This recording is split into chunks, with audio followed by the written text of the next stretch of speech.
Doctrina profunda.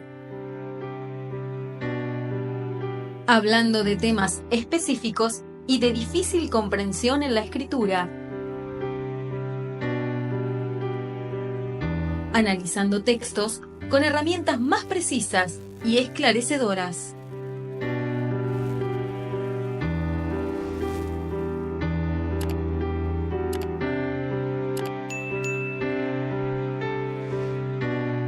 Así llegamos a Doctrina Profunda. Hoy seguiremos con nuestro tema, para avanzar lo más pronto, más rápido que podamos, del Espíritu Santo. Ya creo que este es vamos por la parte número 5 o 6, creo. Vamos a continuar con esto del Espíritu Santo. El Señor, cuando iba hablando, vamos a recordar dónde quedamos. Quedamos tocante a lo que Jesús dijo, que si no tenemos el Espíritu Santo, no podemos entrar al reino de los cielos, es decir, nacer de nuevo. Este nacer de nuevo implica tener el Espíritu, porque el Señor dijo, esto está en Juan 3:5. Respondió Jesús, de cierto te digo, que el que no naciere de agua y del Espíritu no puede entrar en el reino de Dios. Entonces, hay personas que todavía creen que hay creyentes que tienen el Espíritu y otros que no lo tienen. Todos los creyentes que aceptan a Cristo, Dios les da el Espíritu Santo.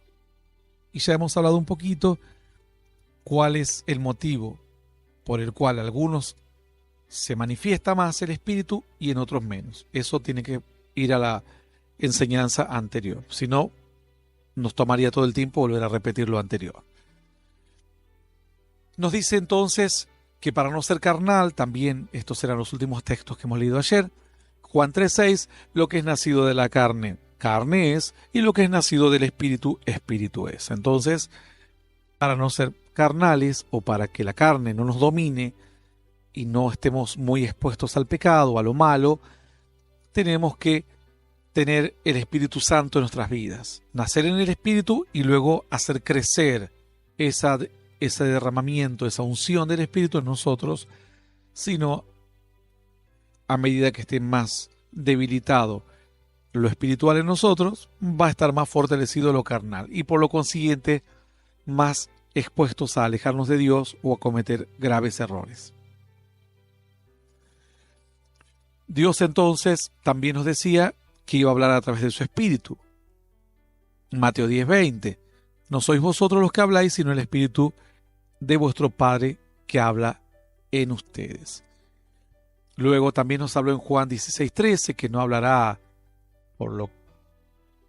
de su propia cuenta, sino que hablará lo de Dios y nos anticipará los acontecimientos. El Espíritu de verdad, el cual os guiará hacia toda verdad, no hablará de su propia cuenta, sino que hablará todo lo que escuche del Padre. Entonces, hasta ahí estuvimos viendo ayer, creo, si mal no recuerdo, creo que fue el último texto que leímos. Y vamos a Lucas 11:13. Dice, pues si vosotros, siendo malos, sabéis dar buenas dádivas a vuestros hijos, cuánto más vuestro Padre celestial dará el Espíritu Santo a los que se lo pidan. Entonces muestra cómo se consigue el Espíritu Santo. Sabemos que cuando aceptamos a Dios tenemos el Espíritu Santo, pero también sabemos que ese Espíritu se derrama o viene a nuestras vidas como en forma de derramamiento, es decir, de algo progresivo, que puede estar más crecido o menos crecido. No es el Espíritu Santo algo que está o no está, sino que puede estar poco fortalecido o con poca influencia en nuestras vidas o con mayor influencia. Podemos estar más llenos o menos llenos, más guiados por el Espíritu o menos guiados, con más manifestaciones del Espíritu de Dios o con más manifestaciones carnales. Pero lo que aquí se destaca es que dice que hay que pedirlo. Ya uno tiene el Espíritu por ser un hijo de Dios. Ahora uno tiene que pedir que Dios siga untándolo, derramando el Espíritu. Convengamos que esta enseñanza la pueden ustedes juntar con la enseñanza de la simbología del aceite, porque mayoritariamente el aceite simboliza el Espíritu de Dios. Y ustedes van a ver ahí cómo es que se usaba el aceite como un derramamiento. ¿Cuál era el objetivo? Dice entonces Lucas 11:13, si ustedes que son malos, a sus hijos los tratan bien y le tratan de dar todos los gustos, ¿ustedes piensan que Dios no quiere darles el Espíritu? Pídanlo, solamente, y el Espíritu va a empezar a ser derramado más y más. Alguno dirá, y bueno, ¿y cómo?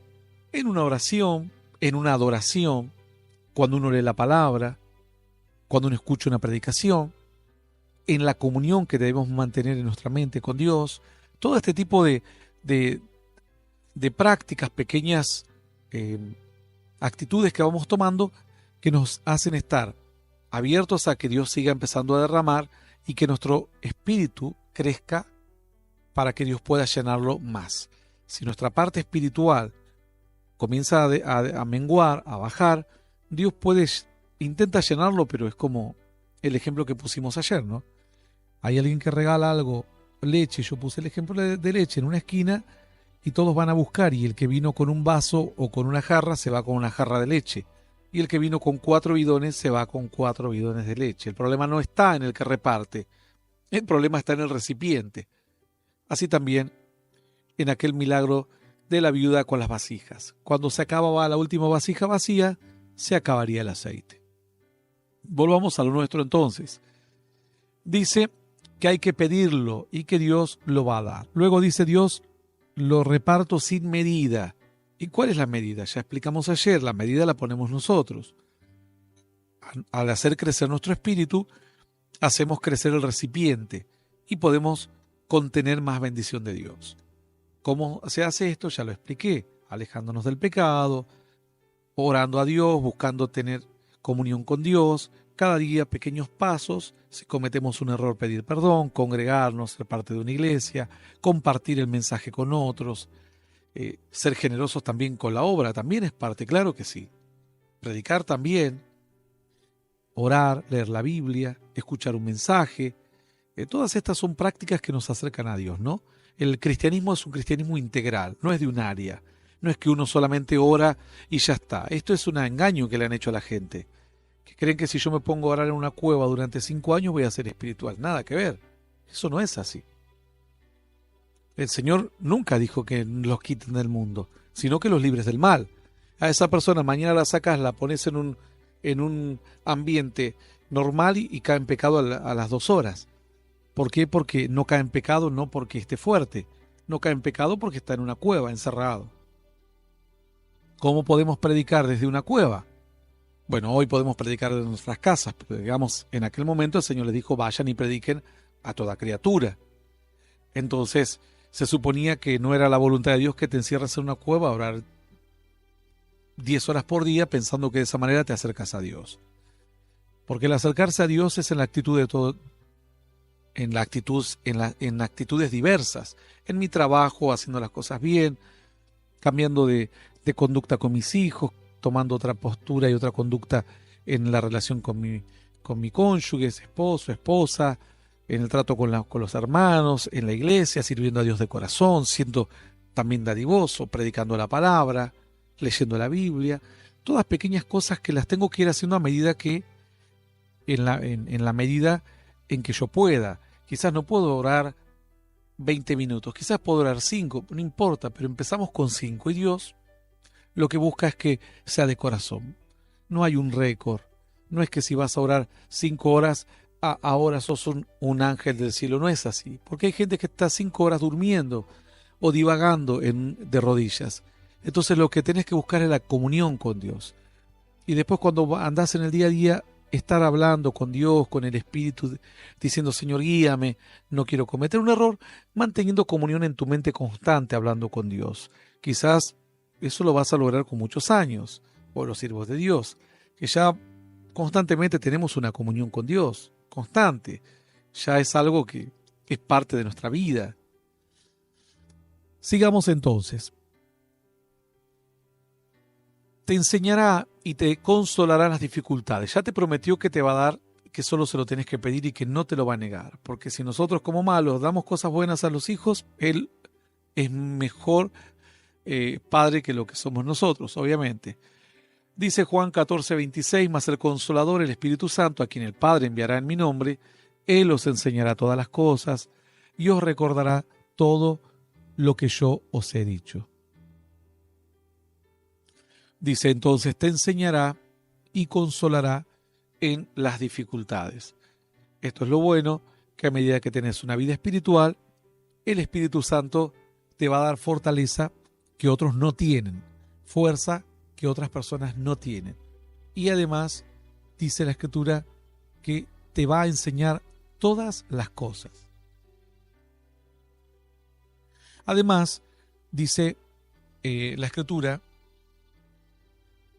en esto de guiarte y consolarte, te va a ayudar a superar adversidades, pero luego te va a dar dones, cualidades que son propias de Él y que van a ser para que puedas tener una vida espiritual, si quieres ser un instrumento de bendición, como uno que canta, alguien que predica en un hospital o en cualquier situación. Dios te va a dar dones. Dice Juan 3:34, porque el que Dios envió, la palabra de Dios habla, pues Dios no da el Espíritu por medida. Entonces dice, aquel a quien Dios manda, no lo manda con las manos vacías. Si Dios te envía a luchar contra un gigante, la capacidad que vas a tener, el fluir del Espíritu va a ser para poder vencer a ese gigante. Quiere decir, porque Dios vio que tu recipiente podés contener y guardar y sostener esa unción y esa bendición para pelear con un gigante. Dios dice que no da por medida. La medida la ponemos nosotros. Lamentablemente, a veces nuestra carnalidad, nuestra humanidad nos traiciona y no podemos contener la unción de Dios porque entristecemos al Espíritu con actitudes que tenemos. Entonces, esto hace alusión a los dones. Si Dios te llama a predicar, te va a poner palabra, entre tanto que vos les busques. Si le dejas de lado, las palabras simplemente serán las tuyas, no las del Espíritu Santo. Esto es muy importante porque este es un principio que mucha gente desconoce. Dios no te va a poner medida. El Espíritu lo derrama sin medida, pero la medida la ponemos nosotros. Ya no depende de, algunos dicen, Señor, ¿por qué no me bendices? Dios te dice, no depende de mí. Ahí lo dije en mi palabra, depende de ti. Que estés preparado, que tu recipiente interno crezca, sea grande, y ahí vas a poder recibir abundante bendición. Luego el Señor habla de una promesa de un derramamiento, y será como una confirmación para una tarea. Juan 7:38, el que cree en mí, como dice la Escritura, de su interior correrán ríos de agua viva. Esto dijo del Espíritu que habían de recibir los que creyesen en Él, pues aún no había venido el Espíritu Santo porque Jesús no había sido aún glorificado. Entonces, dice, el Espíritu Santo, y yo pongo la palabra derramamiento porque no quiero que se equivoquen, el Espíritu Santo ya existía antes, todo lo que estamos viendo y lo que hemos visto desde el Génesis, y ya tocaba a los hombres y ya estaba adentro de los hombres, haciendo su obra. Pero aquí hablaba de una promesa generalizada. Aquellos que recibían antes el Espíritu eran personas que estaban consagradas a Dios. Ahora Dios dice, aun cuando una persona haya vivido en pecado, pero si mañana se arrepiente, se vuelve a mis caminos a los 20, 25, 30, 40 años, yo le voy a dar mi Espíritu. Al igual que aquel que estuvo 10, 20, 30 años buscando mi rostro. Después de él va a depender cuánto le quede, cuánto puede contener, cuán grande es su recipiente. Entonces, como confirmación, dice, de la fe, de creer en Cristo, de nuestro interior van a correr ríos de agua de vida. Dice el Espíritu Santo, cuando creemos en Dios, comienza a crecer. Ya ahora, al recibir a Dios en nuestro corazón, a Cristo, te dice el Espíritu Santo, entra en ti. Y ahora está en vos hacer crecer tu recipiente para que ese Espíritu Santo pueda derramarse cada día más y tomar más control, no solamente de nuestra mente, de nuestra vida, sino de toda situación que nos rodee. Entonces, dice la Escritura más, no es para el pecador, dice, y mora en los creyentes. Si mora en los creyentes, obviamente no se irá. Juan 14:17, el Espíritu de verdad del cual el mundo no puede recibir, porque no le ve ni le conoce, pero vosotros le conocéis, porque mora en vosotros y estará en vosotros. Entonces dice, el Espíritu Santo no es para cualquier persona, es para aquellos que creen, para aquellos que le buscan. Mora en los creyentes, dice, y no viene para irse, Él viene para quedarse, porque mora con vosotros y estará en vosotros. No será un toque, no será un impacto, una emoción. Lo que vos sentís cuando vas a un lugar y aceptas a Cristo es que Dios está derramando el Espíritu. No es que es un toque y se fue. No, te llenó un poco más Dios de lo que tenías antes. Ahora tenés que seguir creciendo tu recipiente espiritual para que cada día que venga un toque de Dios, eso no se derrame o quede en mayor cantidad de unción de Dios en nuestras vidas. Eso se traduce en mayor guía, mayor fuerza para vencer el pecado, mayor autoridad espiritual, mayor confianza en la obra de Dios en nuestras vidas, mayor fe, quizás aparecen dones para una tarea que Dios nos esté encomendando y demás. Entonces, dice la Escritura que será el Espíritu Santo como una confirmación de ese derramamiento del Espíritu para aquellos que aceptan a Cristo. Dios hará que de su interior corran ríos de agua de vida. Esto está en Juan 7:38 y 39. Juan 14:17 nos dice, el Espíritu de verdad, el cual el mundo no puede recibir porque no le ve ni le conoce. Bueno, esto es lo que hablábamos antes. Pero vosotros le conocéis, mora en vosotros, estará en vosotros. También te va a impartir cualidades, dice Dios. Aquí comienza Dios a revelar cualidades propias del Espíritu. Cuando el Espíritu ya se derrame mucho en ti, va a empezar a tomar control. Cuando vos orás, tus palabras van a ser guiadas. Cuando vos hablas, tus palabras van a ser guiadas. Cada cosa que hagas va a estar influenciada por el Espíritu. Juan 20:22. Habiendo dicho esto, sopló y les dijo, recibid el Espíritu Santo. Ahora, aquí hay un misterio. No un misterio. Un misterio va a ser para ustedes. Porque esto ocurrió cuando Jesús muere, se le aparece a los discípulos después de muerto, estando las puertas cerradas, entra y se para diciendo recibid, sopla sobre ellos y les dijo recibid el Espíritu Santo. Pero alguno dirá, pero ¿por qué los mandó a Jerusalén y que esperen el bautismo, el Pentecostés, si aquí ya les había dado el Espíritu Santo? Bueno, aquí hay una situación que si ustedes entienden la forma en que Dios actúa, no va a haber ningún tipo de complejidad en resolver esto. Dios va derramando el Espíritu Santo a medida que nuestro recipiente crece. Yo ya lo he dicho, es la mejor forma de explicar que encuentro y creo que es la más correcta porque es acorde a toda la doctrina bíblica, a toda la enseñanza de Dios referente al tema. Dice aquí entonces que el Señor entra y les sopla y les dice recibid el Espíritu Santo, pero después los manda a Jerusalén para que reciban el bautismo del Espíritu Santo. Entonces, ¿qué es lo que les dio aquí? Lo que el Señor, cuando el Espíritu Santo viene a una persona, ese Espíritu comienza a derramarse. El recipiente crece y ese Espíritu se derrama y el Espíritu Santo comienza a adquirir o a manifestarse, mejor dicho, porque no es que adquiere, el Espíritu Santo ya tiene sus cualidades propias, pero se manifiesta de tal o cual forma con una persona. Pongamos en Elías de una manera, en Eliseo de otra, etc. Cuando Cristo se movió en la tierra, oró, buscó a Dios y él hizo crecer su recipiente espiritual, fue lleno y pudo contener la guía de Dios, la sabiduría, hasta milagros, entre otras cosas. Pero finalmente, cuando Él muere en la cruz, su acto de obediencia hace que su recipiente, su desarrollo, la forma en que se manifiesta el Espíritu, adquiera características aún mayores. Entonces, ahora el Señor, venciendo en la cruz, se presenta a los discípulos. Ellos ya tenían el Espíritu Santo, porque fueron a echar fuera demonios antes. ¿En qué espíritu lo echaron? Que no fueron a echar fuera un demonio con un espíritu prestado. El Señor les dijo, vosotros estáis limpios. Entonces, tenían el Espíritu de Dios.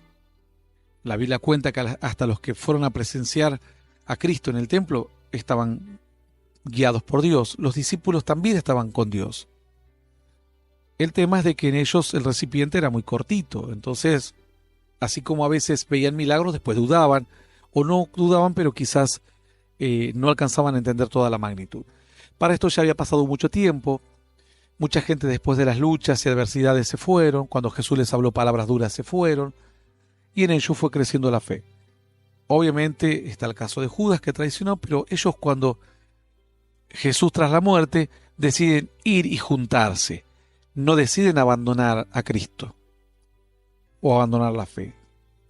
Estaba supuestamente muerto Cristo, pero cuando ellos están en el aposento aquel, ellos estaban continuando con el crecimiento de su recipiente espiritual. Ahora podían contener más bendición. Faltaba para otro derramamiento. Lo que hace el Señor es le imparte las características que Él tuvo antes, con las que Él se movió en la tierra, y le dijo, reciban mi espíritu, reciban las características y las cualidades de su Maestro, es lo que le está diciendo. Esto reciban. Ahora, ¿por qué uno puede pensar y decir, por qué el Señor le da, qué es más poderoso? Que tengamos un derramamiento del Espíritu Santo como bautismo, o que te sople Cristo y te diga, recibid mi espíritu. Bueno, también esto era toda una figura. ¿Por qué? Porque había nacido la humanidad otra vez en la tierra. Vamos otra vez. O a volver, rebobinemos un poco. Cuando Dios toma al hombre de la tierra, le sopla aliento de vida y el hombre es un ser viviente. La Biblia dice, es el primer hombre, alma viviente, y el postrer hombre, el postrer Adán, espíritu vivificante. Es decir, el primer Adán es Adán, el primer es el tipo, el representante de la humanidad es Adán, y el segundo representante de la humanidad es Cristo. El primero fue alma viviente, tenía emociones, sentimientos, pero no alcanzó a tener la obediencia y una vida espiritual desarrollada. El segundo, entendiendo lo que hizo el primero, no solamente eso, ya había un plan de Dios desde antes de la fundación del mundo, esto está más que claro. Pero digamos, en comparación al primero, Jesús dijo, voy a, por medio de la obediencia, desarrollar la vida espiritual, obedecer, vencer al diablo en la obediencia a Dios, hasta lo que Dios pida, vencerlo en el pecado, y recuperar la autoridad que el hombre perdió. Porque el hombre había perdido, que había quedado debilitado al pecado, desde aquel momento. Entonces, cuando Cristo muere en la cruz y resucita, junto con lo que Cristo resucita, resucita la humanidad a una esperanza nueva, a hombres y mujeres nuevos. Otra vez nos vuelve a poner Dios en el huerto. Otra vez estamos en un huerto, figurativamente aclaro. ¿En qué sentido? En este. Que en el huerto, porque algunos dicen, no, pero el huerto del Edén está en el cielo. No. Hablo del huerto del Edén que estaba aquí en la tierra. El de la tierra tenías todos los árboles y tenías algo que no tenías que hacer.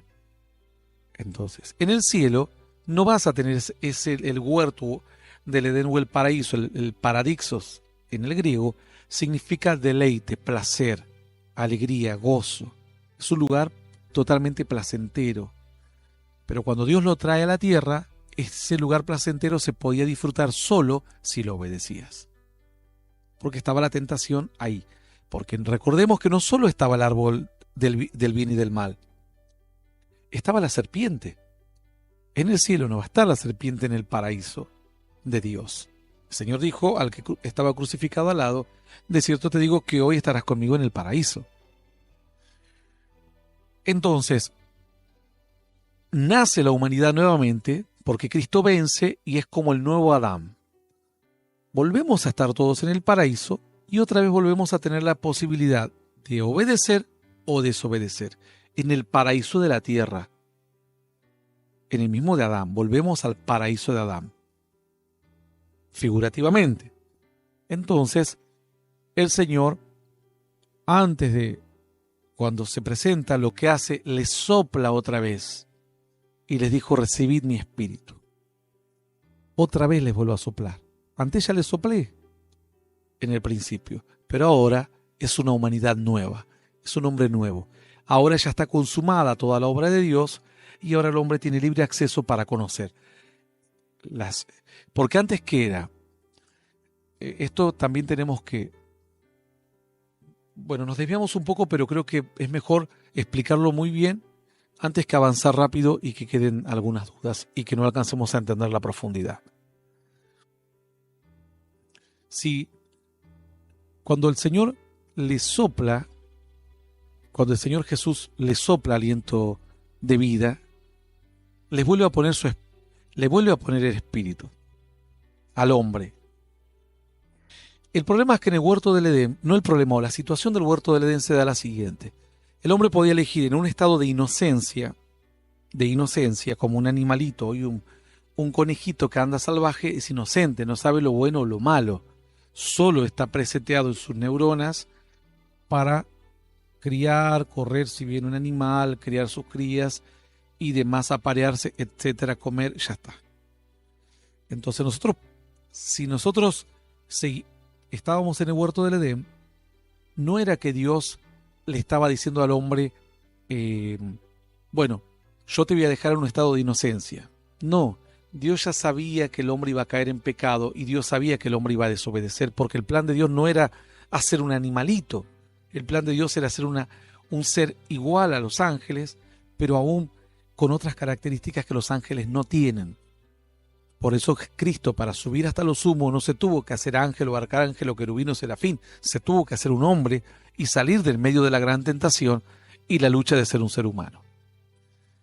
Entonces el hombre estaba: o tomo el árbol de la ciencia del bien sin saber lo que me depara una vez que se abran mis ojos, o me mantengo en un estado de inocencia en la presencia de Dios. Pero no era... Dios le puso eso al hombre, pero Dios tenía otro plan. Sabía que el hombre obviamente iba a caer, Cristo estaba preparado para morir, y cuando Jesús muere dice: consumado es. Ahora el hombre une las dos cosas, le dice Dios: ahora tenés conocimiento de la ciencia del bien y del mal, y a su vez podés estar en mi presencia. Y si alguien quiere gloriarse, dijo el Señor, gloríese en esto, en conocerme y en entenderme. Ahora tenés el conocimiento de lo bueno, pero ahora elegís voluntariamente lo bueno y podés mantener comunión conmigo. Por eso el Señor sopla al nuevo Adán y le dice: reciban mi espíritu. Toda una señal de lo que había ocurrido en Génesis. Y además les imparte las características propias de él, porque él era su maestro. Las características externas ya las había adquirido. Las habían adquirido porque decían a Pedro, cuando estaba en el patio del sumo sacerdote, le decía: pero tú hablas como ellos. Las características externas se nos pegan. Si vivimos en una ciudad, vamos a hablar con esa tonada, nos vamos a otra ciudad y vamos a terminar hablando con la otra tonada. El asunto es las cosas de adentro, las cosas buenas, son muy difíciles de pegarse. La mala se te pega enseguida. Viene una persona enferma y te contagia al darte la mano. Viene una persona sana y cuando te toca no te sana. Lo malo es lo que se contagia. Lo bueno es casi imposible de contagiarse. Uno puede influenciar, pero para lo bueno necesitas que se te transmita, que haya un caminar con alguien y enseñarle constantemente. Entonces el Señor estaba ahora inaugurando la nueva humanidad, soplando a los nuevos Adanes, por así decirlo, al nuevo hombre y dotándolo de las características de él, pero las internas, porque las externas ya las tenía. Dice la Escritura que luego a los cristianos, al ver que eran similares a Cristo, Cristos en chiquititos, a los hijos de Dios les empezaron a llamar cristianos, porque dice que eran como Cristos pequeñitos, o sus vidas pretendían serlo. Entonces, por eso ese derramamiento o ese soplo del Espíritu significó esto. Luego viene el otro derramamiento, o al menos un tiempo más adelante. Entonces vamos de vuelta, Juan 20:22 dice: y habiendo dicho esto, sopló y les dijo: recibid el Espíritu Santo. Y ya entramos al libro de los Hechos. No sé si vamos a tener el tiempo necesario, pero vamos a hacer un pequeño adelanto nada más, porque nos hemos demorado en esto, pero calculo que valió la pena. Fue muy enriquecedor y muy profundo el tema de lo que hemos hablado acerca de Cristo y el soplo y del nuevo Adán. Dice en Hechos 1, 4 y 5, y estando juntos les mandó que no se fueran de Jerusalén, sino que esperasen la promesa del Padre, la cual les dijo, oísteis de mí. Porque Juan ciertamente bautizó con agua, mas vosotros seréis bautizados con el Espíritu Santo dentro de no muchos días. Y allí ya comienza otra historia, una historia totalmente nueva. La veremos en el próximo bloque de Doctrina Profunda, los días siguientes, y veremos cómo se complementa este nuevo derramamiento con todo lo otro que ya vamos viendo de los derramamientos o de la forma en que Dios iba llenando a sus hijos o a su pueblo.